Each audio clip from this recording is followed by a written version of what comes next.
तो हम लोगों ने कल रिलेशंस क्या होते हैं ये डिफाइन किया, और उससे पहले हमने कार्टेशियन प्रोडक्ट डिफाइन किया था। आज हम लोग बेसिक जो एलिमेंट्री तीन रिलेशंस है उससे थोड़ा सा आगे बढ़ते हैं।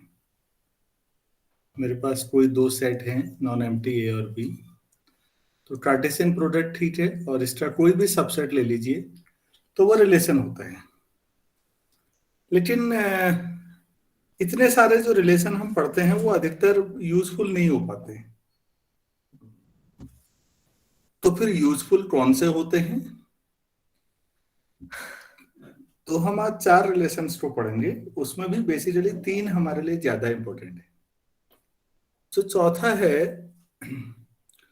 आप में से अगर कुछ बच्चे एमएससी के होंगे तो वो लोग जब ये चीजें पढ़ते हैं, डिस्क्रीट मैथमेटिक्स, तो वहाँ ट्राइजियो यूजफुल होता है। लेकिन मैं आज सारी चीजें बताऊंगा और इस पे कुछ क्वेश्चंस भी आप लोगों से कहूंगा कि करने हैं। नेक्स्ट लेक्चर में हम लोग थोड़ा ज्यादा एडवांस करेंगे। आज मैं आप लोगों को बताऊंगा कि रिफ्लेक्सिव रिलेशन क्या होता है, सिमेट्रिक क्या होता है, ट्रांजिटिव क्या होता है, और पार्शियल ऑर्डर रिलेशनशिप क्या है।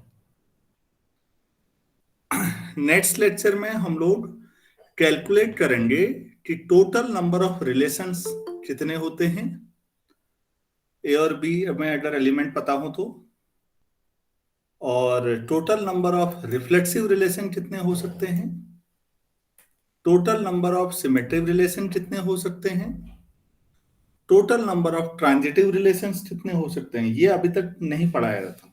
इस बार हम थोड़ा डीप जाएंगे तो इन चीजों पे भी बात करेंगे। एक्चुअली बच्चों में 11 का कोर्स एक बार कर चुका हूँ पूरा कंप्लीट। तो जिन बच्चों को मैं पढ़ाता हूँ उनका ये सेकेंड राउंड स्टार्ट हो रहा है। तो इस बार हम थोड़ा डीप जाएंगे। ये जो नंबर काउंटिंग है ना, कितने टोटल नंबर ऑफ रिलेशन बनेंगे, कितने टोटल रिफ्लेक्सिव रिलेशन होंगे, सिमेट्रिक होंगे, ट्रांजिटिव होंगे, कितने इक्विवेलेंस होंगे, ये आप लोगों के लिए भी बहुत यूजफुल है। और जो लोग कॉलेज के स्टूडेंट्स हैं इसमें बीएससी और एमएससी, वो लोग जेएम या नेट के लिए ये बहुत यूजफुल टॉपिक हो जाता है। लेकिन जो काउंटिंग है वो नेक्स्ट लेक्चर में। आज पहले ये तो समझें कि आखिर ये रिलेशन क्या है और इनकी मदद से किसी बड़े सेट में पार्टीशनिंग कैसे होती है, आज ये जानना ज्यादा जरूरी है। काउंटिंग उसके बाद का टॉपिक है। काउंटिंग थोड़ा मेहनत वाला काम भी है। आपको बेसिक परमुटेशन और कॉम्बिनेशन के बारे में मिनिमम इंफॉर्मेशन होनी चाहिए, और मैं मान के चल रहा हूं कि अभी तक हो चुकी होगी आप लोगों को।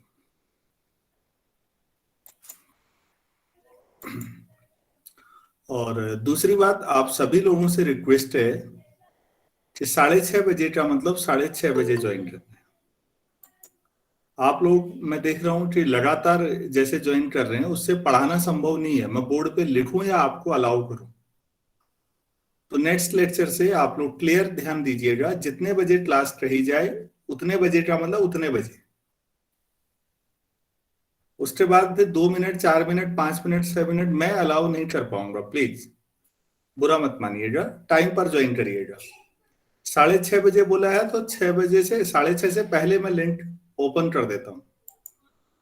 ठीक है, ये ध्यान रखिएगा सारे लोग। जितने बजे बोला जाए उतने बजे का मतलब उतने बजे होता है। ये सारे लोग क्लियर ध्यान रखिएगा, वरना मैं अलाउ नहीं करूंगा आपको। चलिए हम लोग अब शुरू करते हैं। तो आज अब शुरुआत करते हैं रिफ्लेक्सिव रिलेशन से।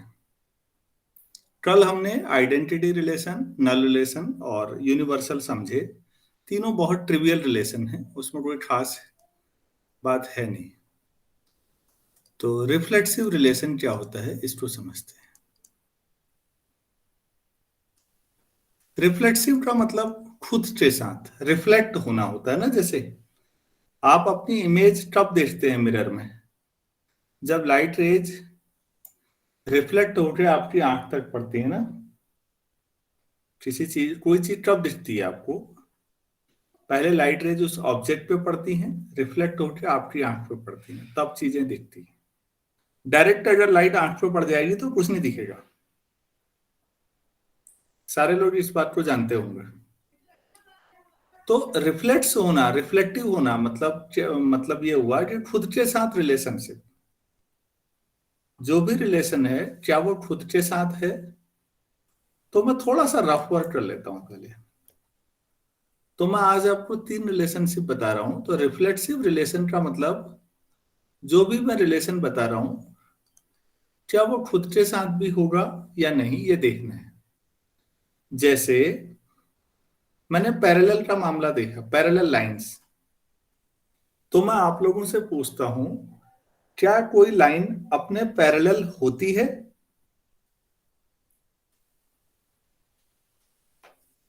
मैं रिपीट कर रहा हूं, क्या कोई लाइन अपने पैरेलल होती है?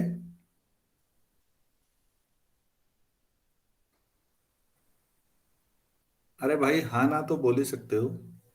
Yes sir. अच्छा, ठीक है। तो अपने पैरेलल होती है। तो parallelism is a reflexive relation in case of straight lines. अच्छा, मैं दूसरा रिलेशन लेता हूं, परपेंडिकुलरिटी। क्या कोई लाइन खुद के परपेंडिकुलर होती है? No sir. तो perpendicularity is not a reflexive relation. अच्छा, कोई और रिलेशन लेते हैं, इक्वलिटी। क्या कोई रियल नंबर अपने बराबर होता है? Yes sir. X equal to x सही है या नहीं है, सोचिएगा। कोई नंबर है x, x equal to x, ये हमेशा सही है या नहीं है? Yes sir.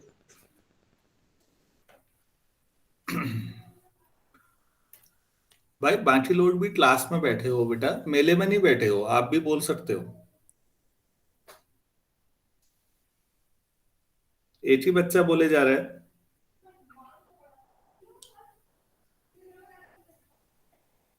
तो बाकी लोगों से भी मैं पूछ रहा हूं कि इक्वलिटी रिफ्लेक्सिव रिलेशन हुआ या नहीं हुआ। कोई और स्टूडेंट जवाब दीजिए प्लीज। Yes sir. तो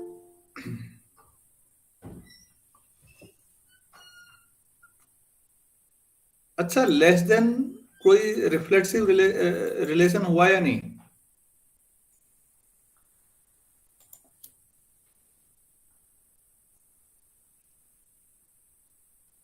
क्या कोई नंबर अपने से छोटा होता है? No sir. तो ये रिफ्लेक्सिव रिलेशन नहीं हुआ, लेस देन। अच्छा, ग्रेटर देन रिफ्लेक्सिव रिलेशन हुआ, क्या कोई नंबर खुद से बड़ा हो सकता है? No sir. No sir. तो लेस देन और ग्रेटर देन भी रिफ्लेक्सिव नहीं हुए। अच्छा, डिवाइड करना, क्या कोई नंबर खुद को डिवाइड कर सकता है? Yes sir.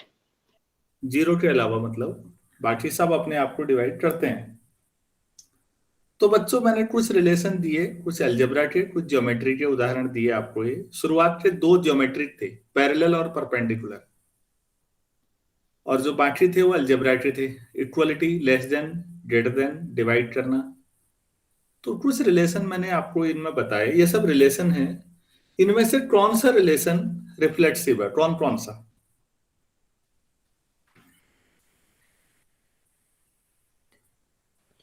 एक पैरेलल वाला, हम्म, एक इक्वल वाला, एक लेस देन, ग्रेटर देन और डिवीजन वाला।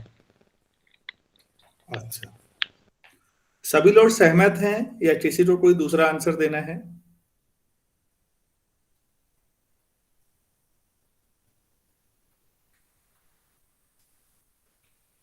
लेस देन वाला रिफ्लेक्सिव रिलेशन है? No sir. Greater than? No sir. No sir. तो लेस देन और ग्रेटर देन नहीं। तो पैरेलल होना रिफ्लेक्सिव रिलेशन है, इक्वल होना भी रिफ्लेक्सिव है क्योंकि हर नंबर अपने बराबर होता है, और कोई भी नॉन जीरो नंबर खुद को डिवाइड कर सकता है। तो 3 रिलेशन रिफ्लेक्सिव आए। तो थोड़ा अभी मैंने डेफिनेशन पे नहीं दिया बच्चों, क्या मैं रिफ्लेक्सिव थोड़ा समझा पाया? खुद के साथ रिलेशन होना चाहिए रिफ्लेक्सिव में। हर एलिमेंट का खुद के साथ रिलेशन होना चाहिए। मैं बार बार कह रहा हूं इस लाइन को। अगर आप लोग ये समझ रहे तो फिर अब मैं दूसरे पे आता हूं। दूसरा शब्द आता है सिमेट्री।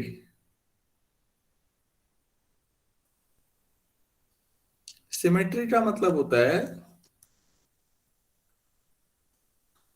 अगर ए का बी से रिलेशन है तो बी का भी ए से वही रिलेशन होना चाहिए। तो अगर दो लाइनें हैं L1 और L2 और मैं कह रहा हूं कि L1 is parallel to L2, तो क्या मैं दूसरा स्टेटमेंट भी बोल सकता हूं? Yes sir. L2 is parallel to L1।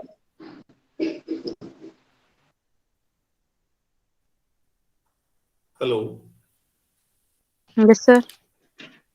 आप लोग जवाब देने में इतना टाइम लगा रहे हैं कि 1 घंटे में जितना होना चाहिए वो होता ही नहीं है, क्योंकि आप टाइम पे कभी जवाब ही नहीं देते। मैं वेट करते रह जाता हूं। तो नुकसान अल्टीमेटली आपका है, मेरा नहीं है। तो पैरेलल होना सिमेट्रिक रिलेशन है या नहीं है, मैं ये पूछ रहा हूं। Sir है। अगर एक लाइन दूसरी लाइन के पैरेलल है तो दूसरी भी पहली के पैरेलल होगी, इसमें कोई डाउट नहीं है। Yes, sir. अब परपेंडिकुलर पे सोचिएगा, if L1 is perpendicular to L2 तो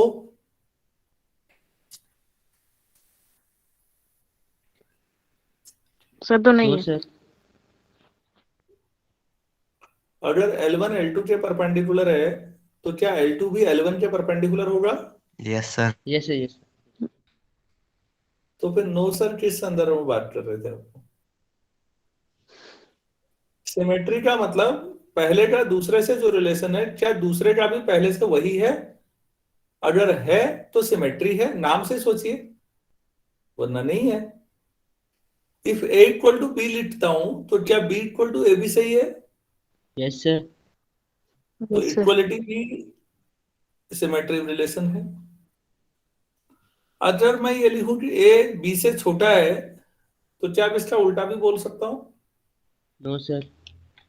No, sir. A less than b है तो बी लेस देन ए लिख सकता हूं उसके बाद? No sir. तो लेस देन या ग्रेटर देन में सिमेट्री नहीं है, समझ में आ गया होगा। Yes, sir. अगर ए बी को डिवाइड करता है तो बी भी ए को डिवाइड करना जरूरी है?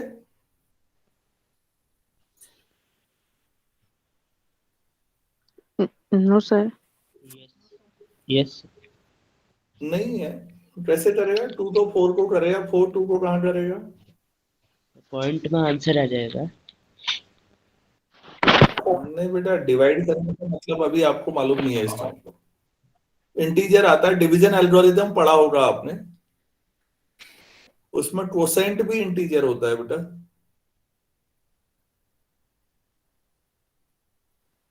ए डिवाइड से अगर बी कह रहे हो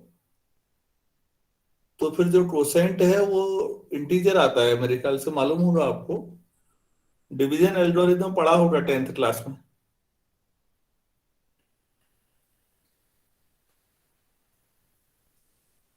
पॉइंट में आने को हम डिवीजन एल्गोरिथम में जो पढ़ाते हैं उसमें अगर ए डिवाइड्स बी है, डिवाइड्स है, ए डिवाइड्स बी है, तो इसका मतलब है कि b equal to some lambda times a and lambda is some integer. तो पॉइंट में नहीं आ सकता वो। डिवाइड का ये मतलब होता है हमारे लिए, ठीक है। Yes sir. तो सिमेट्री का मतलब होता है कि ए का बी से वही जो रिलेशन है वही बी का ए से भी होगा। तो अगर मैं कहता हूं कि A is a friend of B तो फिर सिमेट्रिक हुआ या नहीं ये रिलेशन? सर हुआ। ए इज फ्रेंड ऑफ बी तो बी इज फ्रेंड ऑफ ए होगा या नहीं? Yes sir. हाँ, तो दोस्ती नहीं, मतलब ए अगर दुश्मन भी Yes. है बी का तो बी तब भी सिमेट्री होगी। A is classmate of B. Yes sir. Yes, sir. अच्छा, A is brother of B. Yes, sir. B में भी sister of A? Sir no होगा। A is mother of B? No. No. No, sir. हाँ, reverse में भी वही relation होना चाहिए ना, तब सिमेट्री। तो अब आप समझिए सिमेट्री का मतलब क्या है। Yes, sir. एक चीज और समझिएगा, जब रिफ्लेक्सिव की बात की थी तो हर एलिमेंट का खुद से रिलेशनशिप बात की थी, तो वहां एक एलिमेंट की बात हुई केवल रिफ्लेक्सिव में। सिमेट्री में बच्चों दो एलिमेंट हैं, ए और बी। ए का बी से जो रिलेशन एक तरफ दिया होता है और हमें दूसरी तरफ से सोचना होता है क्या बी का भी ए से वही रिलेशन होगा, इस पे काम करना होता है। अब हम तीसरे रिलेशन पे आते हैं, ट्रांजिटिव।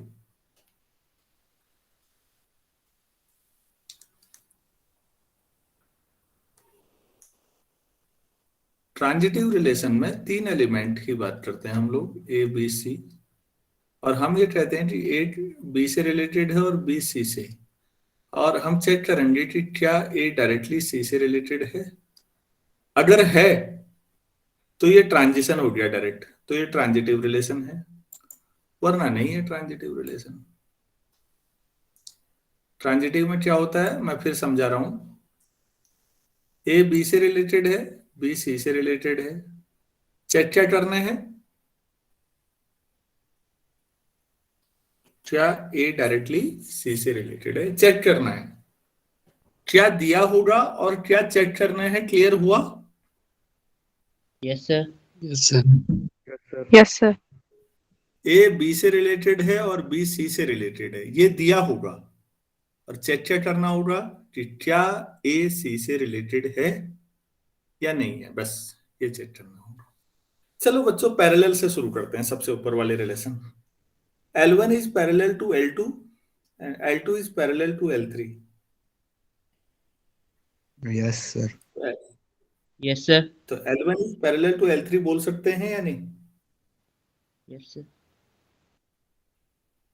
तो parallelism is a transitive relation. तो पैरेलल होना अपने आप में Yes, sir. रिफ्लेक्सिव भी था, सिमेट्रिक भी था, और अब ट्रांजिटिव भी है। क्या ये सभी बच्चों को क्लियर है? Yes, sir. Yes, sir. ये L1 है, L1 पैरेलल है L2 के, L2 पैरेलल है L3 है, तो L1 और L3 भी पैरेलल होंगे। ठीक हो बच्चों, अब परपेंडिकुलर के मामले में सोचो, L1 के परपेंडिकुलर ये होगा और L2 के परपेंडिकुलर ये है L3, तो L1 और L3 में क्या रिलेशन आएगा? सर नहीं होगा वो।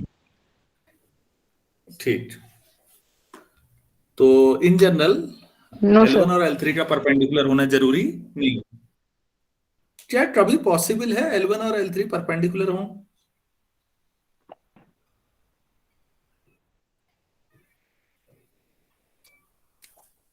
No sir.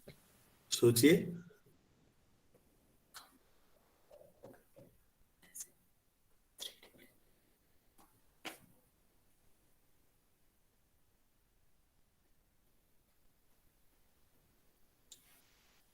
Hello? Yes sir. No, sir. XYZ axis के बारे में सोचिए। हाँ हो जाएगा।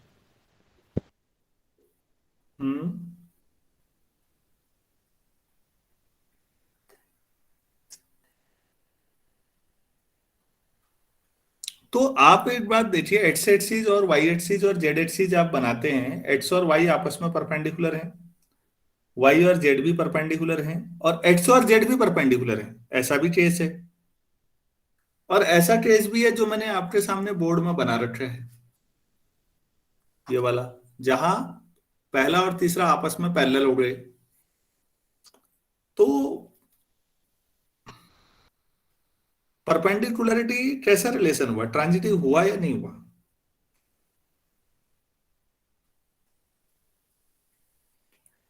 कभी हो रहा है कभी नहीं हो रहा है, ऐसे मामलों को क्या बोलते हैं मैथ्स में, क्या कहा जाए? सेमी ट्रांजिटिव होगा। नहीं बेटा, चलो तुमने ठीक दिमाग लगा दिया अपनी ओर से, लेकिन ये होगा नहीं। अगर एक भी जगह नहीं हो रही है कोई चीज तो नहीं हो रही है, फिर वो चाहे बाकी जगह हो। अगर एक भी एग्जाम्पल मिल गया जहां पर परपेंडिकुलरिटी फेल हो रही है तो हम कहेंगे ये ट्रांजिटिव रिलेशन नहीं है। तो perpendicularity is not a transitive relation. आप कहेंगे सर हो तो रहा है, अरे हो रहा है ना, लेकिन हमेशा थोड़ी हो रहा है, नहीं होने वाले केस भी है ना। और एक भी केस नहीं हुआ तो नहीं हुआ ही माना जाएगा ना। अच्छा बच्चों, इसको सरल शब्दों में समझाता हूं मैं, और सरल। मैं आपसे कह रहा हूं कि मैं हमेशा सच बोल रहा हूं, सच बोलता हूं मैं हमेशा। पूरे साल भर मैं आपके साथ रहा, आपने देखा भी कि हाँ सर वैसे सच ही बोल रहे हैं। और कहीं एक दिन किसी शादी में मैं किसी आदमी से अपने बारे में झूठ बोल रहा हूं और किसी स्टूडेंट ने देख लिया। क्या ये एक एग्जाम्पल सफिशिएंट है मुझे झूठा साबित करने के लिए या नहीं है? Yes sir. क्या यस सर? सर ये काफी होगा। हाँ बस, हाँ मतलब वही समझाना है बेटा, औरों को भी समझाना है ना। तो ठीक हो गया। तो आपने गौर किया कि एक एग्जाम्पल बाकी जगह हो रहा है, बाकी जो आदमी ने सच बोला है, 364 दिन पूरा सच बोला है, लेकिन एक दिन एक घटना में झूठ बोला है, तो क्या आप वो दावे से कह सकता है मैंने हमेशा सच बोला?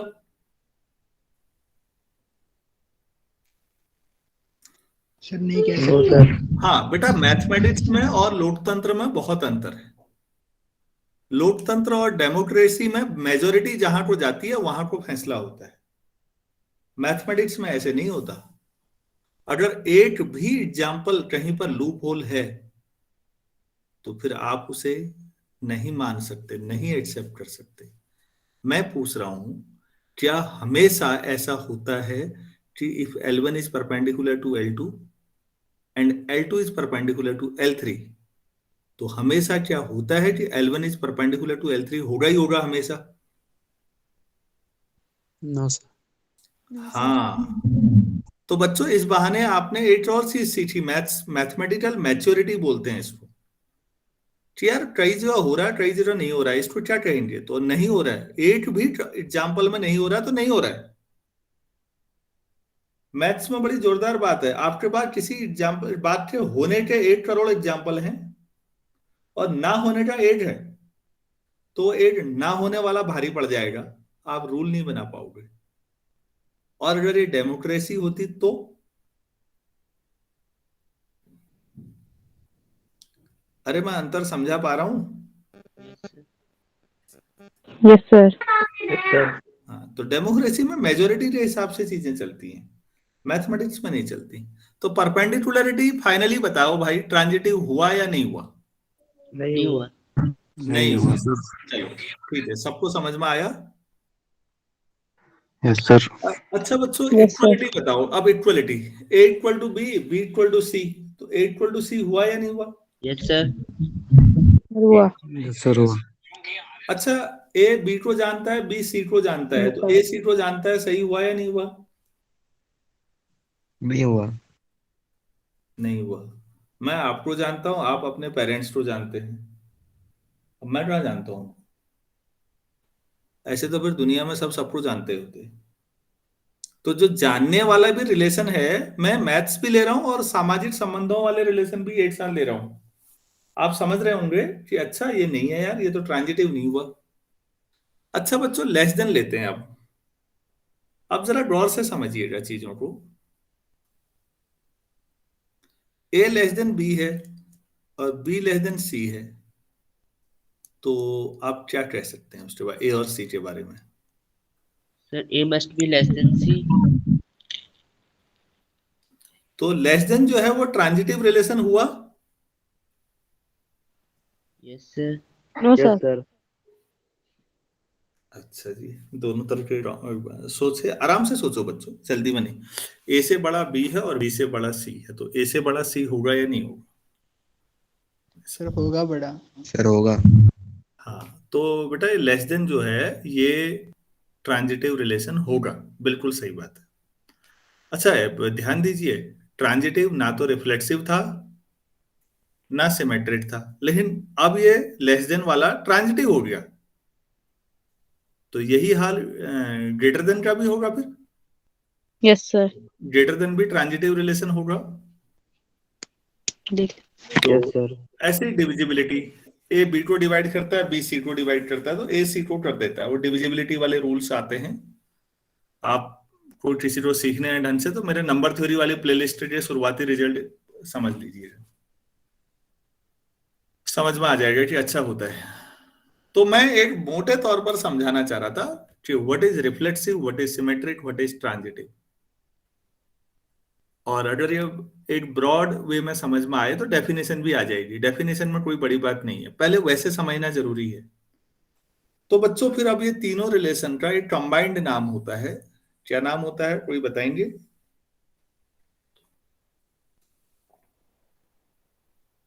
Equivalence relation. जैसे आपकी क्लास है, उसमें हर बच्चे का एक नाम है, लेकिन जब कंबाइंड नाम होगा तो वो क्लास 11th क्लास 12th ऐसा कुछ नाम होगा उसका। क्लास किसी का नाम नहीं है, उसमें नाम तो अलग अलग है। कलेक्टिव नाम है क्लास, कलेक्टिव नाउन। जैसे आर्मी किसी आदमी का नाम थोड़ी होता है, कलेक्टिव नाम है आर्मी, पुलिस। क्या मैं समझा पा रहा हूं? Yes sir. Yes sir. ऐसे ये तीनों जो रिलेशन है, रिफ्लेक्सिव, सिमेट्रिक, ट्रांजिटिव, इनका कंबाइंड नाम क्या होता है? इक्विवेलेंस हाँ, रिलेशन। इक्विवेलेंस, मतलब ये तीन मिला के। बिल्कुल। तो पहले अब इनको थोड़ा थ्योरेटिकली समझते हैं, फिर कुछ दो चार एग्जाम्पल समझाते हैं। अभी कई सारे काउंटर एग्जाम्पल समझने हैं। उसके बाद हम पार्टीशनिंग पे जाएंगे, और आज इतना ही करेंगे। फिर इतना भी समझ लिया तो बड़ी बात है। और मैं फिर कह रहा हूं बच्चों, ये फाउंडेशन है, इस फाउंडेशन पे काम करो। हमारे यहाँ फाउंडेशन पे ही काम नहीं होता कभी। आखिर ऐसा क्या है कि हमारा 2 मंजिला 3 मंजिला मकान भी हिलने वाली स्थिति में होता है, और दुबई वाले 100 मंजिल खड़ी कर दे रहे हैं? केवल अंतर फाउंडेशन का है। जिसकी फाउंडेशन जितनी मजबूत होगी ना, बिल्डिंग उठ जाएगी ऊपर को जितना उठाना है। अब बदकिस्मती से हमारे यहाँ कोई फाउंडेशन पे ज्यादा फोकस करता वरता है नहीं। साइंस में तो बहुत ही बुरा हाल है। अब ये आपको तय करना है, आप भी खाली पास होने के लिए आए हैं यहाँ, या चीजें सीखने के लिए आए हैं।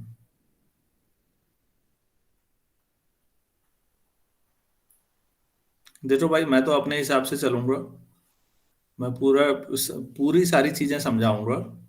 समझना होगा, अच्छी बात। नहीं समझना होगा तो भी अच्छी बात।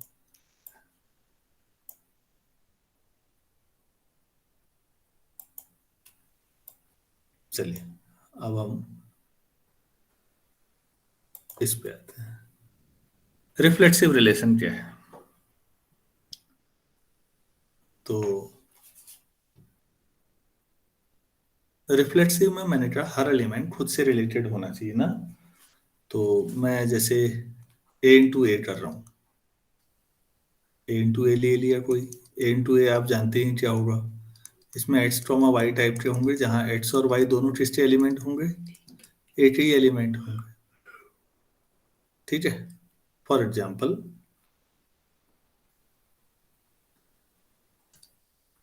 12 भी मैं यही ले रहा था, आज भी इसी टाइप का ले रहा हूँ। 1 2 3 लेता हूँ बच्चों, और ए इंटू ए।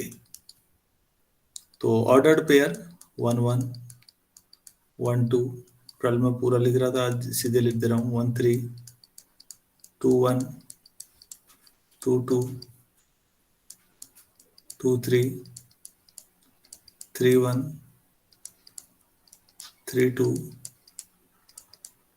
3 3। ये हमारे पास है। अब इसमें से मैं कुछ एक रिलेशन ला रहा हूं मैं। 1 1 2 2 3 3। अब आप बताइए, 1 1 से रिलेटेड है, 2 2 से रिलेटेड है, 3 3 से रिलेटेड है। तो ये रिफ्लेक्सिव हुआ या नहीं हुआ?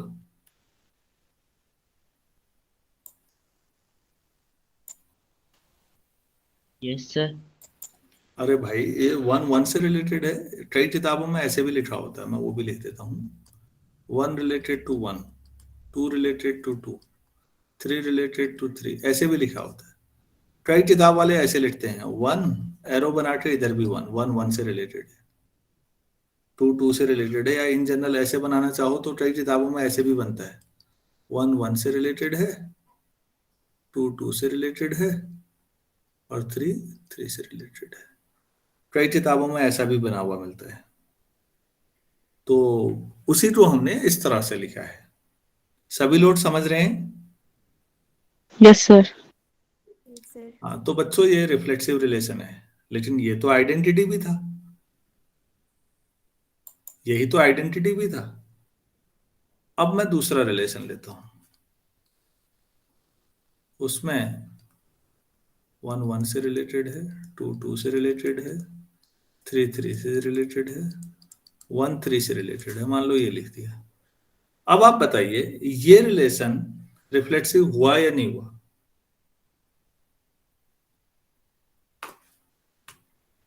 No, sir. No, sir. No, बेटा sir. ध्यान से समझिएगा, No, sir. रिफ्लेक्सिव रिलेशन में मैंने कहा था कि हर एलिमेंट खुद से रिलेटेड होना चाहिए। क्या मैंने ये कहा था कि हर एलिमेंट केवल खुद से रिलेटेड होना चाहिए?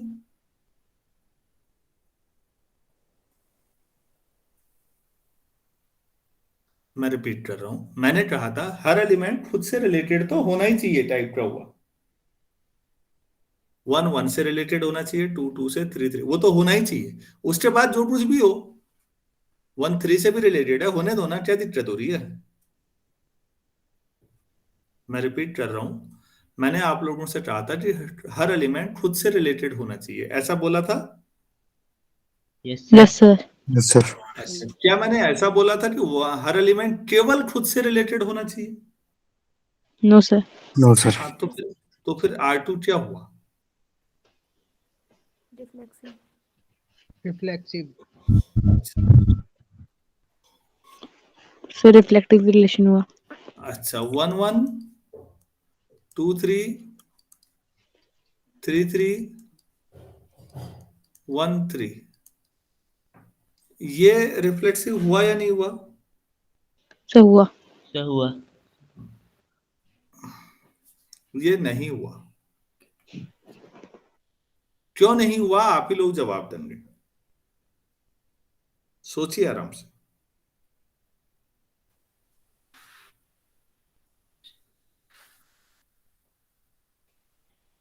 जो लाइन मैं बोलता हूं ना, आप उसको पकड़ ही नहीं पा रहे हैं।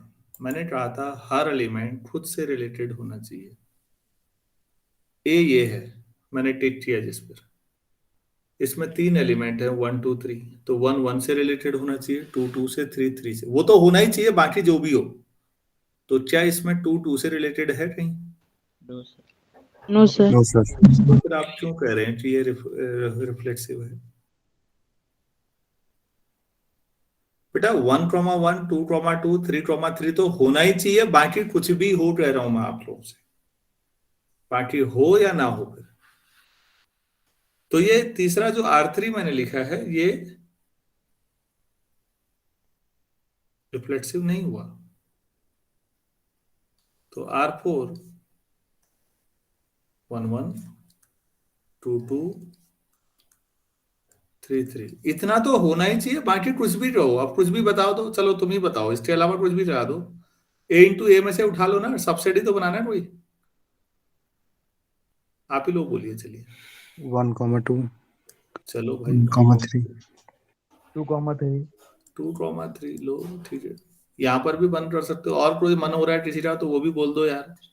1,3. लो 1,3 भी बोल दो, चलो हो गया, हो गया, बहुत हो गया। तो आप केवल किस पे ड्रॉ करिएगा? अब ध्यान से सोचो, आप बस इतना देखोगे, ये है ना, बाकी कुछ भी हो यार, बाकी नहीं देखना है। हर एलिमेंट खुद से रिलेटेड होना चाहिए, बाकी जो भी हो। तो रिफ्लेक्सिव को पकड़ पा रहे हैं आप लोग? Yes, sir. Yes, sir. हाँ, तो हर एलिमेंट खुद से रिलेटेड तो होना ही चाहिए, बाकी जो भी हो। तो डेफिनेशन वही थी। अच्छा, यहां से क्या ये मैं बोल सकता हूं कि identity is always a reflexive relation?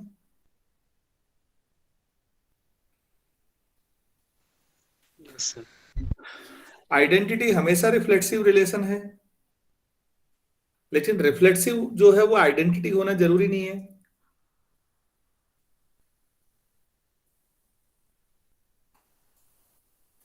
Identity मतलब R1 जो सबसे ऊपर लिखा है, R1 जो है वो आइडेंटिटी है या नहीं है? Yes sir. तो आइडेंटिटी तो रिफ्लेक्सिव हमेशा ही होता है, लेकिन रिफ्लेक्सिव का आइडेंटिटी होना जरूरी नहीं है। ऐसे तो बहुत सारे रिफ्लेक्सिव और बन सकते हैं, समझ में आ रहा है आप लोगों को? Yes sir. Yes, sir.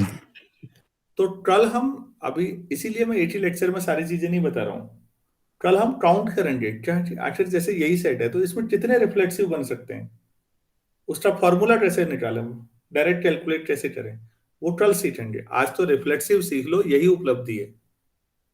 कितने रिफ्लेक्सिव होंगे इस पे मत जाइए आज, बस 1 1 2 2 3 3 है, बाकी कुछ भी डाल दो, वो रिफ्लेक्सिव है। सभी लोग सहमत हैं तो आगे बढ़े अब। Yes, sir. Yes, sir. चलो ठीक है, तो बच्चों रिफ्लेक्सिव क्लियर है। अब मैं सिमेट्रिक पे आता हूं।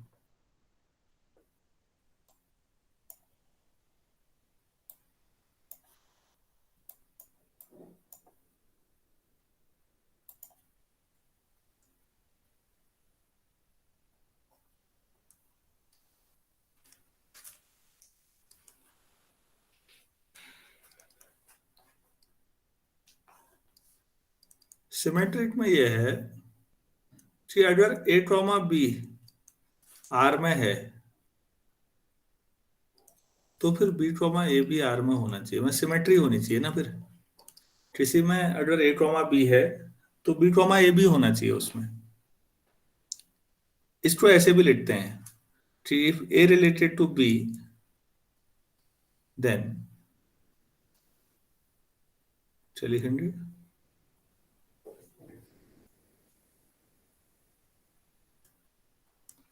B related to A, A B से रिलेटेड है तो B भी A से रिलेटेड होना चाहिए। मैं इसी एग्जाम्पल को जो ऊपर आपने अभी लिखा उसी में से ले रहा हूं। अगर मैं ऐसा लिखूं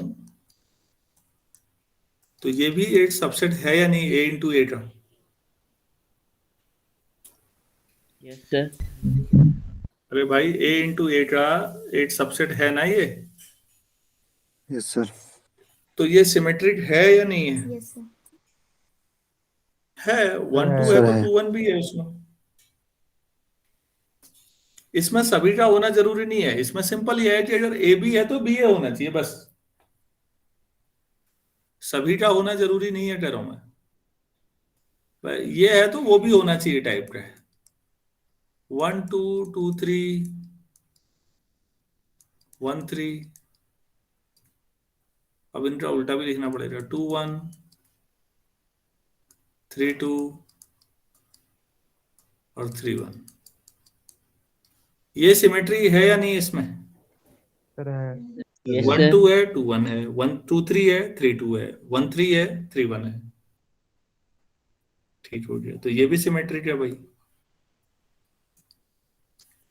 अच्छा बच्चों, केवल मैंने इतना ही लिखा 1 1, इसमें एक ही है 1 1। ये सिमेट्री है या नहीं? No sir. No sir. Symmetry है बच्चों इसमें भी, सोचो। Yes sir. Yes sir. क्या यस सर, कैसे? 1 है तो मतलब अगर पोजीशन चेंज भी कर देते हो तो लास्ट में वही आना है 1। वेरी गुड, एक्स और वाई कोऑर्डिनेट सेम हो गया ना इसमें। एग्जैक्ट, बहुत बढ़िया, शाबाश। 1 1 है, दोबारा भी 1 1 ही लिखोगे। सेट थ्योरी में एक एलिमेंट को एक ही बार लिखते हैं या ज्यादा बार लिखते हैं? सर एक ही बार लिखते हैं। बिल्कुल, तो एक ही बार लिखते हैं, हो गया फिर। तो इसलिए ये अपने आप में ऐसे मामलों में ये खुद भी सिमेट्रिक है। 1 1 समझ रहे हो ना? कभी कोई A, A लिखा हो तो फिर A, A दोबारा क्या लिखोगे, वो तो वही हो जाएगा। तो सिमेट्री रिलेशन ये हो गया। तो सिमेट्री सभी लोगों को समझ में आया या नहीं आया? किसी को और समझाना है कोई एग्जांपल तो प्लीज बोलिए। सिमेट्री में ये है तो वो भी होना चाहिए टाइप का है, बस उसका रिवर्स भी होना चाहिए। ठीक है। अब बच्चों होता क्या है जब हम रिलेशन को लिखते हैं, जैसे मैं R2 को लिखूं, अगर इसमें R2 को मैं ऐसे भी लिख सकता हूं बच्चों, कई लोग ऐसे लिखना पसंद करते हैं। इसमें देखो R2 में 1,2 है, मतलब 1 किससे रिलेटेड है? 2 से। फिर 2 किससे रिलेटेड है? 3 से। 3 से। फिर 1 3 से, ये भी हो गया। 2 1 से, तो इधर 1 लिखना पड़ेगा।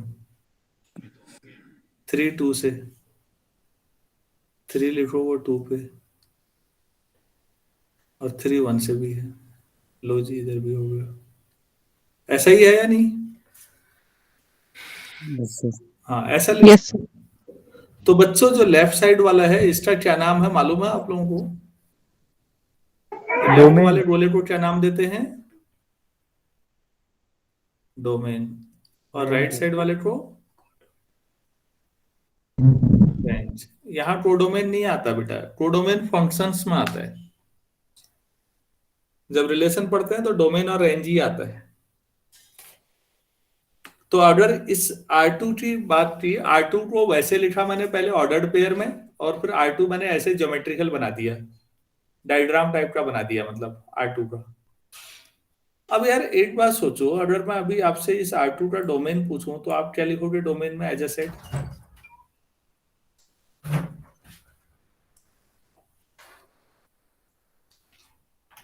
डोमेन क्या लिखोगे R2 का?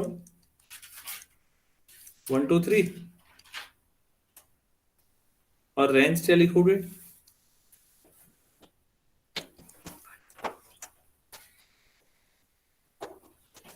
1 2 3 है वो भी। 2 3 1 है। सेट थ्योरी में तो कोई फर्क नहीं पड़ता, पहले किसको लिखते हो बाद में किसको लिखते हो। तो अगर कोई रिलेशन सिमेट्रिक है तो उसका डोमेन और रेंज सेम होते हैं, बराबर होते हैं। क्योंकि सिमेट्री है तो जो डोमेन में है वो रेंज में भी आएगा, और जो रेंज में है वो डोमेन में भी आएगा, तभी तो सिमेट्री है भाई। A, B है तो B, A भी है ना। यस तो एक बार A पहले है B बाद में है, तो फिर B पहले है A बाद में है, तो ऐसे तो सोचो आप ध्यान से। तो रिलेशन अगर सिमेट्रिक होगा तो डोमेन और रेंज बराबर होंगे या नहीं होंगे? Yes sir. तो नीचे लिखिए नोट करके, एक हेडिंग डालिए नोट, NOTE, और उसमें लिखिए if a relation is symmetric,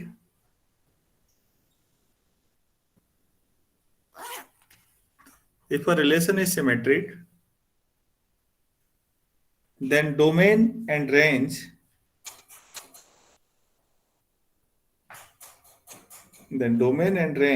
are equal,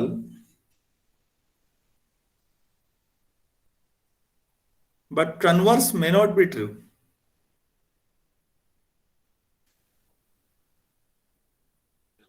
But converse May not be true. May not be, उल्टा सही नहीं भी हो सकता। Converse may not be true. सभी लोगों ने लिख लिया होगा? yes, sir. हाँ बच्चों, इसको आराम से समझो इस लाइन को। मैंने ये नहीं कहा कि उल्टा कभी सही नहीं होगा। Converse will not be true थोड़ी लिखा है मैंने। मे नॉट बी का मतलब कभी हो भी सकता है और कभी नहीं भी हो सकता। अब ये कन्वर्स हुआ क्या मतलब, पहले ये तो समझ लें। कन्वर्स ये हुआ कि अगर कभी किसी रिलेशन में डोमेन और रेंज सेम है तो सिमेट्रिक होना जरूरी नहीं है। मतलब उल्टा हुआ क्या ये भी तो मालूम होना चाहिए। जैसे अभी इसी एग्जांपल के हिसाब से अगर मैं बनाऊं आपको, ये बना देता हूं। देखो भाई, डोमेन में भी 1 2 3, रेंज में भी 1 2 3, लेकिन 1 2 से जोड़ दिया मैंने, 2 3 से, और 3 1 से। अगर ऑर्डर्ड पेयर की तरह लिखोगे इस रिलेशन को तो कैसे लिखेंगे? 1 2 2,3 और 3,1। अब आप ही लोग बता दीजिए कि ये रिलेशन सिमेट्रिक है या नहीं है। सर नहीं है। No sir. डोमेन और रेंज सेम है। सर सेम है। डोमेन और रेंज सेम होने पे आपने देखा कि रिलेशन सिमेट्रिक नहीं भी हो सकता। Yes sir. लेकिन अगर रिलेशन सिमेट्रिक होगा तो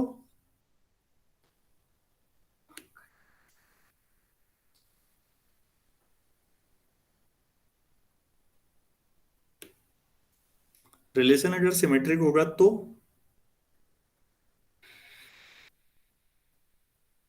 डोमेन रेंज इक्वल होंगे।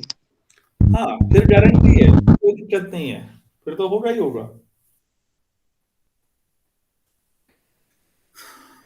तो कई बार जब हम ये कहते हैं कि converse may not be true, तो मे नॉट बी का मतलब समझना जरूरी है कि मतलब हम विल नॉट बी नहीं कह रहे हैं।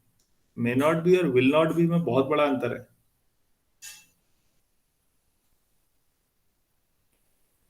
तो ये आपके पास सिमेट्रिक रिलेशन आया। तो क्या आप लोग रिफ्लेक्सिव और सिमेट्रिक क्लियर हो गए हैं? Yes sir. Yes sir. ठीक है। तो बेटा मैं ट्रांजिटिव सोच रहा था, लेकिन अब मैं सोच रहा हूँ कि रहने दूं, क्योंकि ट्रांजिटिव आपको उलझाएगा। अभी ट्रांजिटिव के लिए मुझे कम से कम 25-30 मिनट चाहिए। तो अभी 25-30 मिनट आने की स्थिति नहीं है यार, फिर इसके बाद 9 बजे भी है मेरा। तो अभी इतना ही करते हैं, कल करेंगे इससे आगे, कल शाम को। तो प्लीज आप सबसे रिक्वेस्ट है, आप अपने 11-12 जो भी आपकी किताबें हो इधर उधर यूट्यूब पे जाएं, कहीं से पढ़ें, लेकिन रिफ्लेक्सिव और सिमेट्रिक अच्छी तरह समझ लें। मैं फिर कह रहा हूं, जिस बच्चे को सेट रिलेशन फंक्शन आते हैं ना, उसके लिए कैलकुलस में कुछ नहीं रखा है। और इसका उल्टा भी सही है, हाँ, यहाँ तो, वरना कैलकुलस में बहुत कुछ होगा, और कैलकुलस अगर नहीं आएगी तो फिजिक्स भी नहीं आएगी। 11 क्लास में बच्चों को फिजिक्स बहुत बुरी इसलिए लगती है क्योंकि डेरिवेशन फिजिक्स से होते हैं और उनको पता ही नहीं चलता dy अपॉन dx क्या हो रहा है। तो फिजिक्स की दिक्कत नहीं है, दिक्कत मैथमेटिकल मैच्योरिटी नहीं है। दिक्कत ये है कि मैथ्स का बेस यहां बनेगा। आप, मैं गारंटी के साथ कह रहा हूं, कुछ दिनों में फिजिक्स में एंजॉय करोगे, मैथ्स में तो करोगे ही करोगे। बाकी आपकी इच्छा है। चलिए, इसीलिए, और मैं उलझाना नहीं चाहता कभी भी। मेरा अनुभव ये है कि ट्रांजिटिव में आते आते बच्चे उलझ जाते हैं फिर। तो आज काफी डोज है, दिन भर के और काम भी होंगे आप लोगों के। कल शाम को भी हम इसी टाइम पर पढ़ेंगे। अब किसी को कुछ और कहना है?